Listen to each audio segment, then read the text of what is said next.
All right, several breaking stories as we come on the air. We've just learned about a plane crash in Philadelphia. Officials say a small plane crashed into a mall. And I know what you're thinking when I say small plane. That's exactly what they said, crashed into the Potomac River 2 days ago. Turns out it was a regional airliner, although this, based on what we've seen and heard, appears to actually be a small private aircraft, not a commercial airliner. We're following it. Exact details of the crash are not clear. Also, President Donald Trump's wrecking ball through Washington continues to smash the city, much to the delight of his MAGA base. Also tonight, the White House confirms new tariffs on goods from Mexico and Canada will take effect tomorrow. The price of everything from avocados to bananas to wine and whiskey will go up. You see the power of the tariff. I mean, the tariff is good, and nobody can compete with us because we have by far the biggest piggy bank.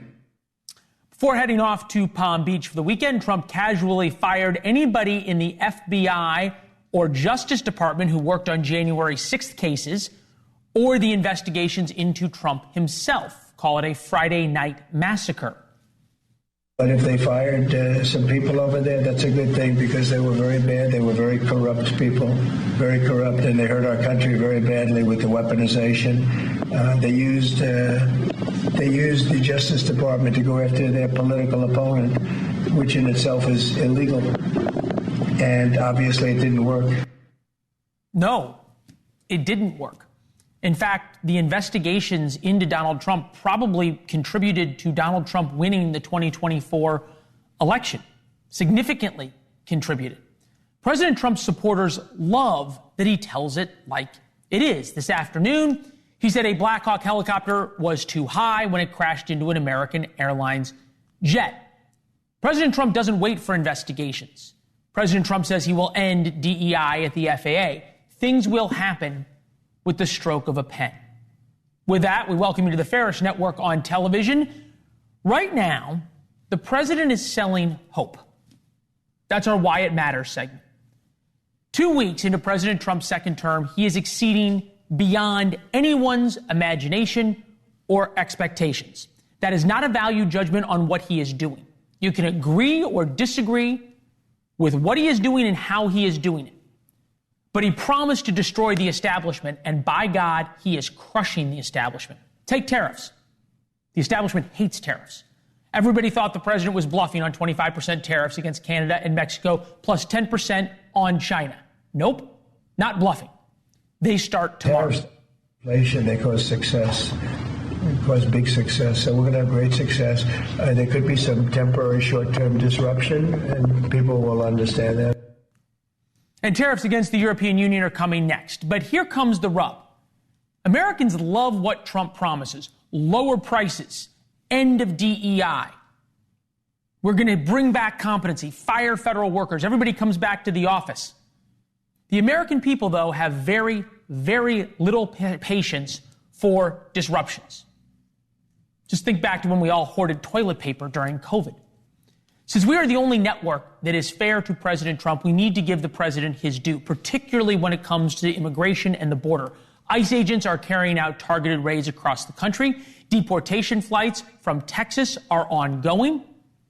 President Trump promised the largest mass deportation in American history and to close the border, and so far, he is delivering. And the president will tell you this is exactly what he promised to do. But outside of the border and looming tariffs, many of the president's executive actions, things he is claiming victory on, don't change policy. Take his school choice executive order. There's not school choice in America. Within 60 days, the Secretary of Education shall issue guidance regarding how the states can use federal formula funds to support K-12 education choice initiatives. Doesn't mean Illinois has to have school choice or California or anywhere else. His order of artificial intelligence reads like this. Within 180 days of this order, staffers shall develop and submit to the president an action plan 6 months from now. Then there's the executive order on DEI. He says he's ended DEI. The executive order says within 120 days of this order, staffers shall submit a report to the Assistant to the President for Domestic Policy containing recommendations for enforcing federal civil rights laws and taking other appropriate measures to encourage the private sector to end discrimination and preferences, including DEI. It's a common theme. Many of the orders direct staff to figure out how to do what the president is claiming he has already done. So there's a difference with what's happening right now. President Trump is selling hope, and Americans need hope right now. Yes, many of these orders are symbolic, but even those who don't support him are happy to see common sense back at the forefront in America. Coming up, the president faces the challenge of backing up his messages and that hope with change and results. We begin tonight with Jillian Michaels, former Democrat turned MAGA. She's the host of the Keeping It Real podcast. You were on with Jessica Tarlov, a Democrat, talking about this just earlier today. Fantastic podcast. I think people should check it out. Jillian, are you surprised with how rapidly and how aggressively things have happened? Actually, I am, simply because you've heard that changing anything in America, let alone countrywide, right, just on a city level takes years. And the fact that he is churning this stuff out almost makes you want to slow down and just say, are we sure that we're not being too broad here and too sweeping? But yeah, he is known for taking action, and he is surely keeping his promises. He's keeping his promises to take lots of action. Whether those actions actually have results or have the results he and other people want them to have is a very different thing. Listen, for me personally, I really am more of an independent, to be fair, and I would like a more moderate message across the board. If I had to choose between wide open borders and mass deportations, I would love a more moderate voice that talks about how legal migration is important, how it would stimulate the economy, getting more judges to the border to adjudicate cases for good people more effectively. In truth, this is a message that I would love. But since I have to choose from one extreme or another, I'm going to choose Donald Trump.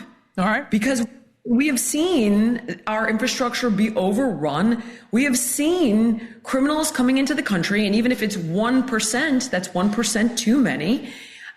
So again, if it's one choice or the other, then I choose Donald Trump, absolutely. Okay, well, understandable. A lot of people did. In fact, more people chose Donald Trump than chose Kamala Harris. That's why we're where we are in America. It's how democracy works. You spoke about the border, and if there's one defining issue to Trump's presidency, it is the border. That's what he ran on. Here's Kristi Noem, his Secretary of Homeland Security, on Fox. Take a listen. Clearly, we want to come in and help make their streets safer. It was amazing to me the other morning when I was in New York City. It was 5, 6 o'clock in the morning, and the community members were walking past us on the streets and saying, thank you. Is somebody who I think understands performance pretty well and the show. Does it help to have the Secretary of Homeland Security playing dress up in a Border Patrol hat with a blowout and lip gloss, or does it almost make a mockery of something that you've talked about as so important? Listen, to me personally, I would prefer if both parties stopped with the grandstanding and the performative exercises that we've been seeing in the Senate hearings and on the border. People want results. There was a clear mandate. Trump is working to deliver them. But I really do believe that most people in the country are purple people. Again, if you have to pick a side, which we all do, you've seen the way that it's gone. But I don't think that extremes or exactly what you just referenced, it wouldn't be the way that I would handle it. I think that having more empathy about the situation I'm sensing a little buyer's remorse. No, not at all. No, not at all. My point is simply, in a perfect world, I think that bringing America together is going to require a more moderate and empathetic viewpoint. We can't have open borders. We can't have millions of people crossing the border and the cartels running our border like a business. I did an entire podcast on this with Anthony Robbins, Dr. Phil, Brandon Judd, who used to run Border Patrol. Yeah. And essentially, we lost 250,000 children that our border policies effectively trafficked. I mean, these things must stop. Absolutely. However, understanding that we need legal immigration. You said he's going too fast. And I understand that. That's Donald Trump's speed. We knew that. Anybody who covered him the first time around. But what's happening this time is there's almost sort of a crumbling of the resistance. Sort of the more that happens, the less Democrats and those who don't like him are opposing him. But it brings me an interesting point. You have an insight into a world that almost no Americans do, which is the elite of Hollywood and Los Angeles and the elite of Miami and a different stratosphere. Are you noticing a big difference on how they're talking about Donald Trump, even people who don't necessarily like him, 2017 versus 2025? The people that have shifted. In other words, you've seen people like myself, people like Tulsi Gabbard, people like Elon Musk move over to the right. But the reality is that if the Republicans want to win again in 4 more years or 2 more years, they're going to need to adopt a more moderate message. Is it moderate or is it results? It's honestly, Leland, I think it's moderate. When you have a catastrophe over the Potomac and the first thing that you go to is DEI, and it's largely possible you're conflating 2 issues. And what I mean by that is we have no idea who the individuals are that were involved in this. And now, were the hiring policies of the FAA and the Biden administration insane when you see like, we have no issues with people having psychiatric problems and they could be deaf. And I mean, that's terrifying. But when you automatically default to DEI every time there's a disaster, it's going to turn people off. I am telling you. And these are the things that I want to warn against. Let's mourn. Let's take a minute. We just lost how many souls? Like 66 people? 67. Jillian, Sorry. No, I hear you. That's where the center of America is. You're also a pro because you have perfectly set up our next segment. It is almost like we do not need a tease for it. Jillian, have a great weekend. Thank you very much. But I will give the viewers what they want, a tease anyway. The White House says the FAA is infected with DEI, but also claim America's skies are perfectly safe. So, can those 2 things both really be true? It was above the 200 limit by double. Shouldn't have been there. And there were some other mistakes made too, and I pointed them out also, and I was right on all of it, but they'll still do an investigation just to check it out. News out of Philadelphia, Pennsylvania, where a small plane, by no reports, a commercial airline or a regional jet, anything like that, but some type of smaller aircraft, a private aircraft, hit a mall in Pennsylvania, not far from the private airport. They call it the private aviation airport in Philadelphia, crashed into a mall. There are injuries on the ground. How many? How this happened? Why this happened? Not great weather in Philadelphia right now. We don't know the answers to any of that. We are working not only, obviously, here in Washington to get more information, but also in Philadelphia and back to the scene as the news warrants. Speaking of aviation, President Trump today doubled down on his statements about the need to have the best and the brightest air traffic controllers. You have to have the best people, the smartest people, the sharpest people as control tower experts. And that's what they have to be. They have to be experts, and they have to be very smart. And we didn't have our best. And if you read the quote that I read yesterday at the news conference, it talked about people that were psychologically injured were okay, and people that had lots of problems were okay. This comes at the heels of lawsuits against the FAA going back a couple of years over their diversity programs. New York Post reports FAA embroiled in lawsuit alleging it turned away 1,000 applicants based on race that contributed to staffing woes. Newsweek, did FAA reject air traffic controllers based on race? What we know. And the Telegraph spoke directly to an aspiring air traffic controller who says he was turned away because of his race. DEI cost me a job in aviation. A crash was inevitable. With us in a moment, Nina Turner, former Ohio State Senator, senior fellow at the New School Institute on Race, Power, and Political Economy. First, NewsNation senior correspondent Brian Enton at Reagan National Airport with more from what we heard from the NTSB, which in a lot of ways is what President Trump told us yesterday. It is. It's interesting. President Trump sort of gives all the details about what he believes caused the crash. NTSB is still very, very tight-lipped, but there were some new nuggets that came out today, Leland. First of all, they are now interviewing the air traffic controller. That's a change from yesterday. Yesterday, they said they hadn't had an opportunity to interview him. Today, they said they had spent hours interviewing him, which is going to be key because, number one, why was he alone in the control tower when we're told there's at least supposed to be 2 controllers up there? And then also, why did he not alert the helicopter that he was on a collision course with the plane? Those are questions that they're obviously asking him. Also new today, we learned more about the salvage operation. The Navy's coming in, Leland. They're going to be bringing barges from Virginia Beach, arriving in the morning. They're going to be pulling the plane up and also the helicopter up and bringing all the wreckage to a hangar here at the airport. And they actually brought another CRJ airplane, the exact same model as the one that crashed here, to the airport so that they can use that as a reference point as they put the wreckage together from the crashed plane. Leland?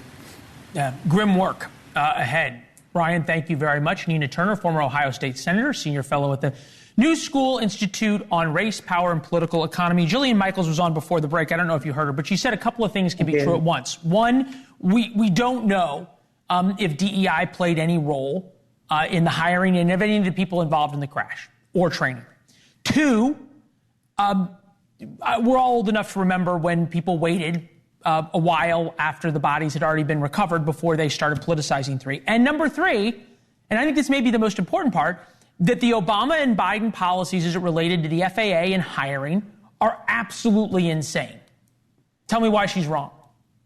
Well, the third one, we need to delve more into that. That doesn't mean that there's a correlation between what just happened, the tragedy. No, it doesn't. But nobody's defending the Obama-Biden policies. Everybody's saying it's too early, we don't know, on and on. But the fact remains that the FAA was hiring people based on things other than, are you the best to keep planes from crashing into each other, period. Well, the way that you're framing this right now, I agree with Jillian on most of what she had to say. And you're right, we are old enough to remember when folks would give condolences first, make sure investigations happen. People just lost their family, their friends, their co-workers, and the president did not do a presidential thing. We stipulated all that, Nina. You're stonewalling here. But tell me why the FAA. No, hold on. You are stonewalling. Hold on.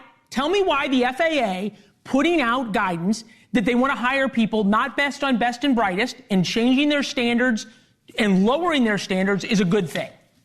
Leland, now hold on. You know me. I never stonewall. First of all, this is not if he wants to investigate what the Biden and Obama administrations did, then do that. But give a moment. My only point is this: give a moment for the family and the friends. Stipulate.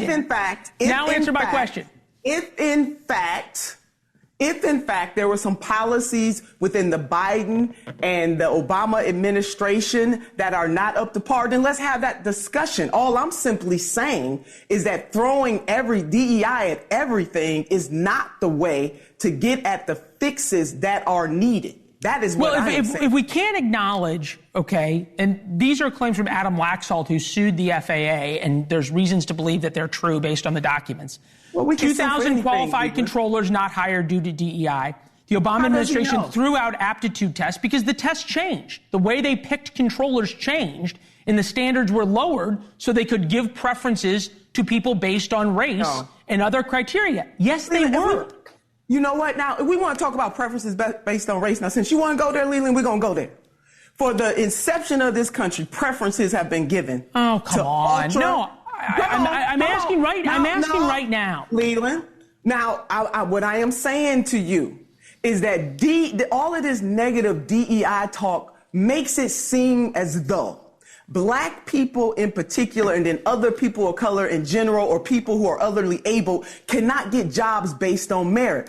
I don't have a problem with the Trump administration digging through the Biden administration or the Obama administration to find what they see as flaws. What I do have a problem with, Leland, is this blanketed notion that if a black person or other person of color obtains a job at the highest heights, that somehow it was not based on merit. Leland, that is my problem. I don't. You're conflating. You're conflating something. No, I'm not. Hold on. You talk now. Let me make a point. I have not heard from the Trump administration. I've listened to every one of Donald Trump's press conferences since he took office. I listened to all Pete Hegseth's press conferences and Sean Duffy's. I didn't hear any of them say that if somebody who was black, blue, red, green, short, tall, female, male, whatever, got a job, it was because of lowered standards. I didn't hear that. You're changing the goalposts. They are saying that. No, they didn't. They are saying that. It is called a dog whistle. They are saying that. In 2020, it was Black Lives Matter, right? In 2022, it was CRT. In 2024, it was woke. And now in 2025, it is DEI. All of that is you just can't give but you're the one making Leland, this about race. They're the ones making it about merit. They're the one that's making Leland. They're the ones that are making this about race. Now, I didn't know you want to do this dance with me tonight. You should have told me I would have wore different dance shoes. They are making this about race. Every time I turn around, they're talking about DEI. They're making this about race. Why? Okay, hold on. You're the one conflating. Hold on. Let me finish. No, I'm not. Let me finish. Okay? You're the one who's saying DEI equals race. They're the ones who say, we don't want DEI. It doesn't matter about race. We want merit. No, but they're turning around in a backhanded way. See, you need to come on and travel through the black community with me and have this conversation in the black community. I want to invite you to do that because most black people understand what is going on here. That is code. They don't have to say it directly because they're already saying it indirectly. And why? I wish you would ask them why every time we turn around, even in a tragedy like this, they bring up DEI as the first point. I don't understand that. Wouldn't you? I mean, I hope you and I can agree tonight. No, Leland. I hope you and I can agree tonight that the first thing should have been from the president, even if he has concern. Nina, stop. Okay, I'm going to take the last word here. Number one, we did say it was too early. Okay, and number two, the first thing the president said when he came out was he asked for a moment of silence. So there it goes. That was just shadow boxing. He did that so then he can go ahead and drill into DEI. No matter what he does, he can't win with you. All right, Nina, I got to run. Nina, I got to run. We'll pick this up next time. Do this again. All right, we will. All right, looking forward to it. You have a good weekend. Next week, Donald Trump, and this is true, faces the biggest political challenge of his young second term. Why his pick for Director of National Intelligence does not pass the America First test.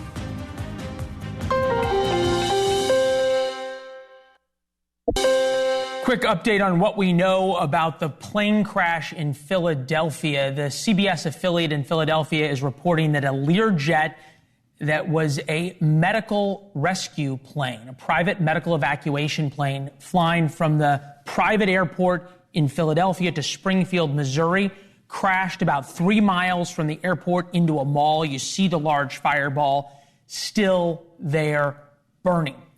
The medevac plane had 2 pilots on board. Unclear if there was a crew or more passengers.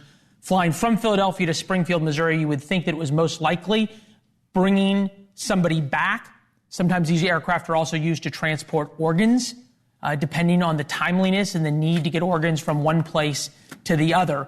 The real question in this is going to be a couple things. One, the weather right now in Pennsylvania is pretty miserable, cold and rainy. But number two, a massive fire burning. Jet fuel from the plane is now burning through a lot of these buildings. So the real rush right now is going to be rescuing people on the ground and preventing folks on the ground from getting hurt. Crews on the way to this. More information as it becomes available. Next week, President Trump faces the biggest test yet of his political muscle. Trump can only lose 3 Republicans in the Senate when they vote on his 3 most controversial cabinet picks. Kash Patel for FBI director, Robert F. Kennedy Jr. for Health and Human Services, and Tulsi Gabbard for Director of National Intelligence. Gabbard's Senate hearing did not go well. The former Democratic congressman couldn't answer pretty simple questions. The most surprising one was the most simple. Is Edward Snowden, a man who leaked classified documents, a traitor?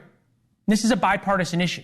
James Lankford, a Republican, and Michael Bennet, a Democrat, kept asking, and she did not have a good answer. Was Edward Snowden a traitor? Senator, my heart is with my commitment to our Constitution and our nation's security. Was Edward Snowden a traitor to the United States of America? Senator, I will also repeat my answer. He broke the law. Was he a traitor at the time when he took America's secrets, released them in public, and then ran to China and became a Russian citizen? Senator, I'm focused on the future and how we can prevent something like this from happening again. Snowden is, of course, the one-time National Security Agency contractor who told the world about some of America's most important secrets. The Tulsi Gabbard, Tucker Carlson crew say Snowden is some kind of champion of democracy, a whistleblower. Objectively, Edward Snowden compromised U.S. national security in a way not seen since the Rosenbergs gave away the nuclear bomb. Playing word games about Snowden is many things, but it is not America first. America first does not tolerate this. If you put America first, you cannot accept people like Edward Snowden. And it's fine to have unusual views, but if you do, you have to defend them. Talking about your commitment to the Constitution and focusing on the future doesn't cut it when you want to be the Director of National Intelligence. And now Trump acolyte Senator Josh Hawley says Gabbard's nomination, thankfully, might be in trouble. I have to tell you, I'm worried by what I hear from some of my Republican colleagues. I'm worried that her nomination may be in jeopardy. And I'm just worried about what that will mean. It will mean that the reforms that we desperately need in the intelligence space, let's not just pretend everything is fine and dandy and hunky-dory in the intelligence community. It's not.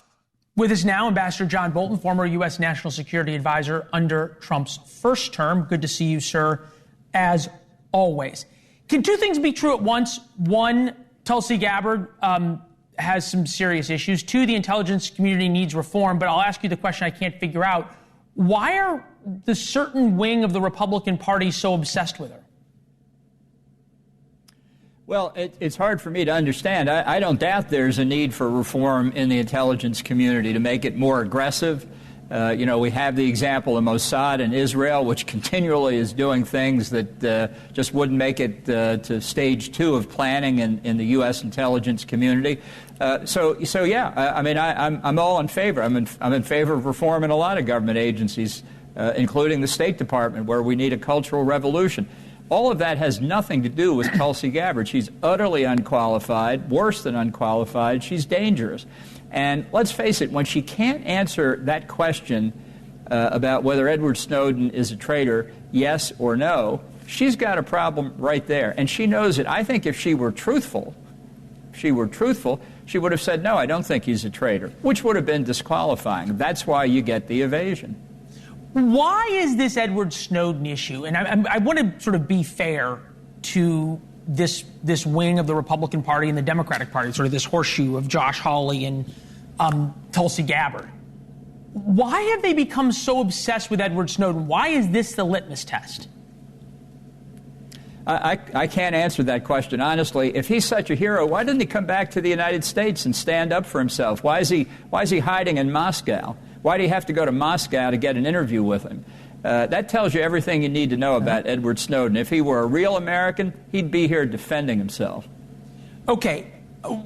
This, I think, was interesting. Meghan McCain, who has had lots of different relationships, shall we say, with the Republican Party about Tulsi Gabbard. Take a listen. It's so hypocritical, and respectfully, it is like, for women, like, I can't even tell you, like, if she were a man with this kind of background in Congress, combat veteran, the whole thing, I'm telling you, these weren't going to be these kind of... Oh, no. How she was treated, I agree with you on that. It's weird for me. And I think it's weird for a lot of people, particularly women, that, like, it would be better for her to have, like, accused sexual assault allegation where she paid someone off. Like, that would be better for her to be confirmed.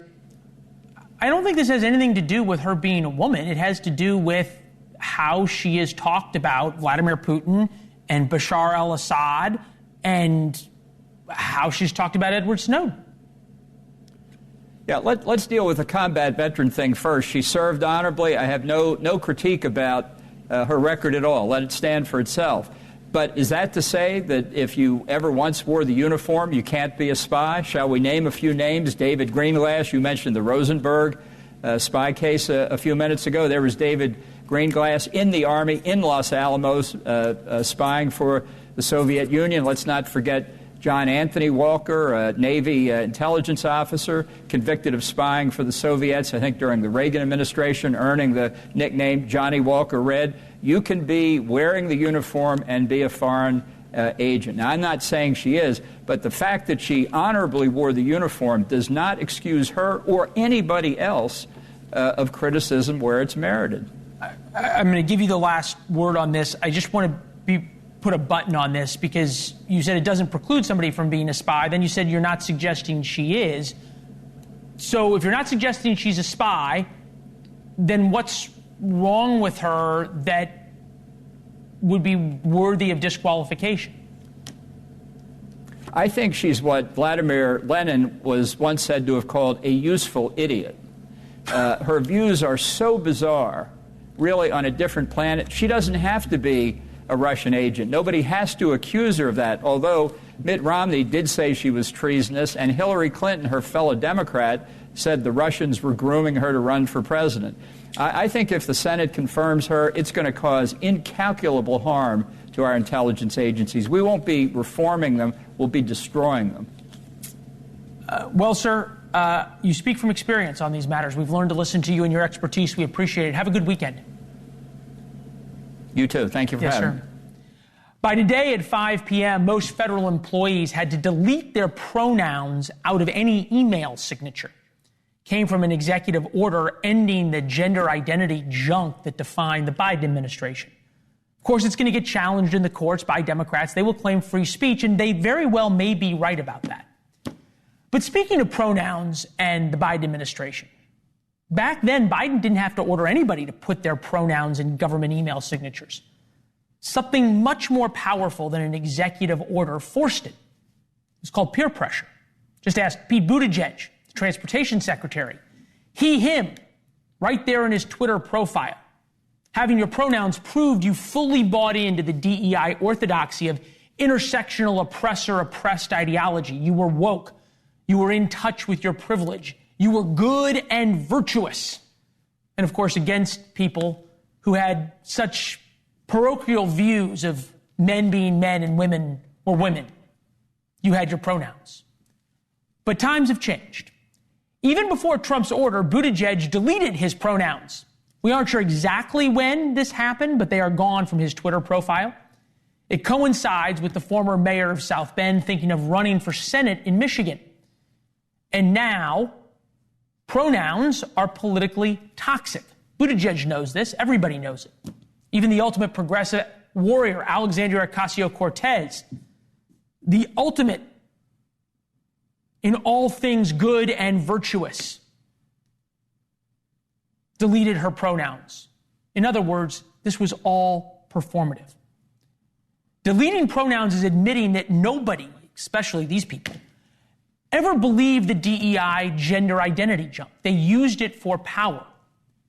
Not only did they use it for power, they ruined people's lives over it. And now that they've been exposed, they are running away from it. That's about as cowardly as you get. But a quick note about Trump's order to delete pronouns. Wouldn't it be a little bit more fun to see who took it off on their own? Who had to admit it was just all a show to get ahead? It's kind of like the old Irish prayer. May God turn my enemies' hearts, and if he doesn't turn their hearts, turn their ankles, so I know them by their limp. Or by their pronouns, like Mayor Pete. When we come back, check in on the breaking news in Philadelphia, where a Learjet, a medevac plane, crashed into a mall there. Right now, the race against thousands of gallons of jet fuel from consuming huge apartments.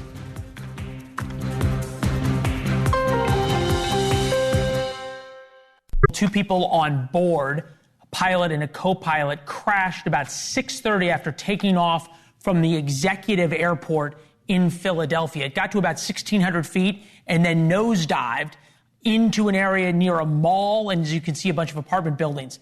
The real issue here is people on the ground, the amount of jet fuel and flames that would have been thrown around when the fireball happened puts hundreds, if not thousands of people, you can see that massive explosion, at risk there in Philadelphia. Huge police and fire response. The plane was en route to Springfield Airport in Missouri and then on to Mexico. Unclear why the plane all of a sudden had some kind of catastrophic failure as it left Philadelphia's executive airport. The weather in Philadelphia at the time was not good, cold and rainy. The plane was on a medevac mission out of Philadelphia. It was using a medevac call sign, which means it would have gotten priority handling anyway from air traffic control. We'll keep an eye on Philadelphia. We're trying to get somebody on the ground there to talk to about how much of the fire has been put out after the plane crashed. Keep an eye there. The U.S. Army just identified 2 of the 3 soldiers on the Black Hawk helicopter that collided with an American Airlines jet. Chief Warrant Officer 2, Andrew Lloyd Eves, Staff Sergeant Ryan Austin O'Hara, both died. The Army has not released the name of the 3rd crew member based on a request from her family. Investigators have also recovered the voice recorder, flight data recorders from the American Airlines plane. The FAA just banned helicopters from the area around D.C., where the crash occurred, right around the airport. We still don't know why the Black Hawk helicopter was higher than it should have been. It was above the 200 limit by double. Shouldn't have been there. And there were some other mistakes made too, and I pointed them out also, and I was right on all of it, but they'll still do an investigation just to check it out.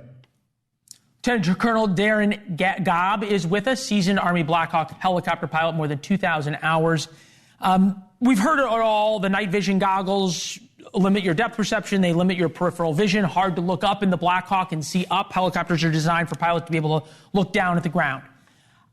I'm wondering, as we're going through this, if the helicopter pilots are not getting, for lack of a better term, a bum rap. Well, I guess the first thing I would recommend is that the night vision goggles thing is really not a big part of this argument as far as where does this lead to as far as a conclusion.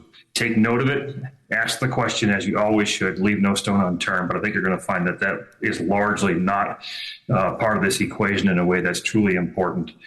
Now, could the pilots be giving a bum rap? Don't know. And the reason why is because as you opened the segment, you asked this question, or you stated this question, why? Why did they go potentially above the 200-foot ceiling that they had to stay under? That question may never be answered in this investigation. It is certainly a possibility that we need to be prepared for, because you're going from proving through all these different systems what happened, simply saying like the aircraft went above the altitude it was supposed to be at, to asking the question why. Now you're getting into motivations and issues and conditions that the pilots may or may not have had, trying to discern what took them up there. Aviation is a human endeavor with human mistakes. And sometimes things just happen that defy explanation when you have no other way to explain it because you can no longer talk to them. Yep.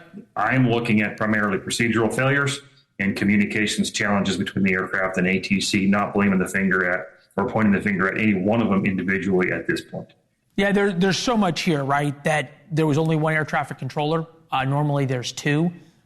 The crew of the helicopter wasn't given a warning or direction to change altitude or change direction when the plane was coming, just asked if they had it in sight. Switch gears real quick to what's happening right now in Philadelphia. I think ordinarily a small plane, small executive jet, medevac jet crashing into a residential area. Scary, would not be an enormous story. Pretty obvious that neither of these are related. What happened in D.C., what happened in Philadelphia.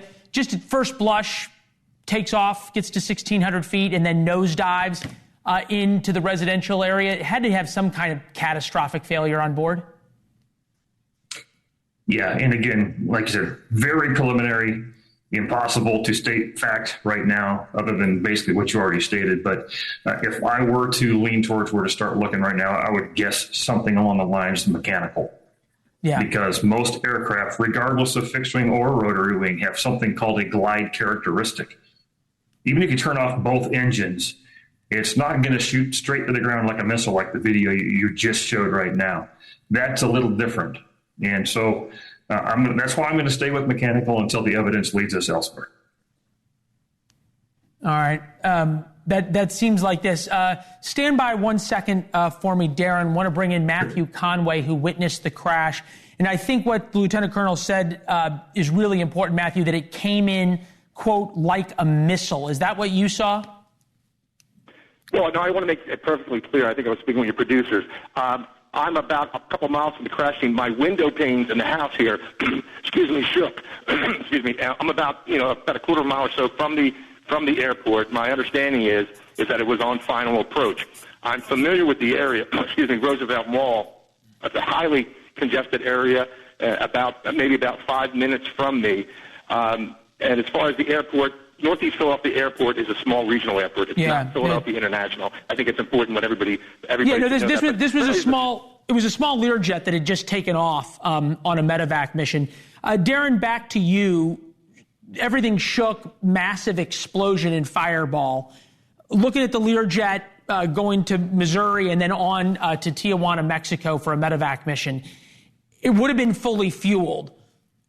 As you're watching this, how big does that fireball go when you have an impact, as you pointed out, like a missile, not like something gliding down and crashing on a street? Well, yeah, when you start talking about an aircraft being fully fueled, which certainly was part of the problem here, it had to be. That's just an assumption for now. Now, what else did it hit on the ground potentially that would have fed an explosion? I don't know yet. My mind goes towards the question of, was there also potentially a fuel leak with the aircraft that caused some sort of atomization of the fuel that caused a fuel cloud that could cause a much larger explosion? Now, this is me just throwing out. Yeah, no, I mean, we're just seeing it. Just a couple points of data. About 1,000 gallons of jet fuel is the capacity of the Lear 55. Sometimes a little bit more. In aviation terms, it'd be 7,000 about pounds of fuel. In terms of that, can we see? Do we know anything about what that does when it hits the ground? Well, 1,000 pounds is a lot, and it's going to make a rather large explosion, of course. Now, jet fuel has less explosive characteristics in some way than automotive fuel. All of that are factors that could be worth noting here, but it is so early in this without knowing other things like what did it hit on the ground. And could there be something that they hit that was part of that? We just are so early in this, but 1,000 pounds of jet fuel, that's going to make a very large explosion by itself. 7,000 pounds, 1,000 gallons fully fueled, which this would have been on its way. Pouring rain right now outside of Philadelphia where this crashed, near a mall and near a bunch of apartment complexes. In your experience, when something like this crashes, and you, I think, rightly pointed out that it headed down like a missile, for those of us just joining, about an hour and a half ago, a twin-engine Learjet plane that was on a medevac mission, seats normally about 8 or 9 people, in this case just 2 pilots flying from Philadelphia to Springfield, Missouri, so they would have been going to get somebody, took off from the Philadelphia Executive Airport, the private airport, about 2 or 3 miles from the end of the runway, maybe even less. They were at about 1,500 feet, 1,600 feet, and then the plane nosedived, as you just can see in this video, and exploded in a massive fireball. Darren, as you look at this in terms of those fireballs, sadly, you fly long enough, you've seen explosions in this situation. Does it spray the flames in the fuel, or does the fireball blow? And then is it almost like 1,000-pound bomb getting dropped on an apartment building or a mall? What's it like? It would look more like an explosive bomb. To keep it very simple. And what does it mean for firefighters? I mean, it's actually like at this point, it's a fully fueled up missile. Wow. It's, I mean, and you think about the two pilots, tragic, but then you think about all these people at home, at home going to dinner, out on dates, at the mall, and this 1,000-pound bomb blast drops. Mr. Conway, I know you live a couple of miles away from the crash scene. Can you still see flames as you look out towards it? Is there still stuff burning or big fires? My vantage point, but I know the area well, and some of the footage I've been getting from people that I interact with on the web, I can tell the debris field is significant for this supposed Learjet 55, I believe they're saying it is. The debris field, Roosevelt Boulevard, Leonard Street is where the actual impact site is. I was just really astonished at how much debris, and there's a video on now. There was somebody coming out of the flames, apparently. That Roosevelt Mall, again, is crowded on a Friday night. It's a mall that I frequent a lot. I'm very What kind of stores are... So you say it's crowded on a Friday night, restaurants, stores, and the like. Darren, last question to you real quick. Normal fire departments able to put out the fire from jet fuel, or is it one of those things if you pour water on it, it gets worse? Well, the fire departments are especially trained to know how to deal with fuel fires. And just like any other fuel fire, you've got different chemicals you're going to use other than water to make sure that it goes out. You essentially have to remove the oxygen. Wow. And, so it's possible. And I suspect every fire department there, because of the large metropolitan area, is more than prepared to deal with that. Got it. Lieutenant Colonel Darren Gobb, thank you. Matthew on the phone nearby. His windows were shaken, as you point out. Learjet 55, a small private jet, taking off from Philadelphia, got to 1,600 feet and then nosedived down into a neighborhood, exploding. It was, in the words of you just heard, the Lieutenant Colonel, former Black Hawk pilot, like a 1,000-gallon missile, a 7,000-pound missile exploding as it hit in Philadelphia. Much more on this story with Chris Cuomo. He picks up our coverage from New York.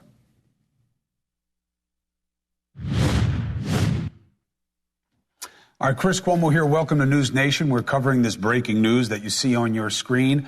Small airplane, supposedly a medevac mission, crashed shortly after takeoff several miles from the airport into a mixed area, residential and commercial. You see fires there. The two passengers are reportedly dead after the crash. There are reports of as many as half a dozen in the surrounding area. Also, who have been killed, houses on fire. We're monitoring the situation. Now, just to state the obvious, this is in Philadelphia. It is nothing like the crash that we are also covering tonight as we learn more about what happened in D.C.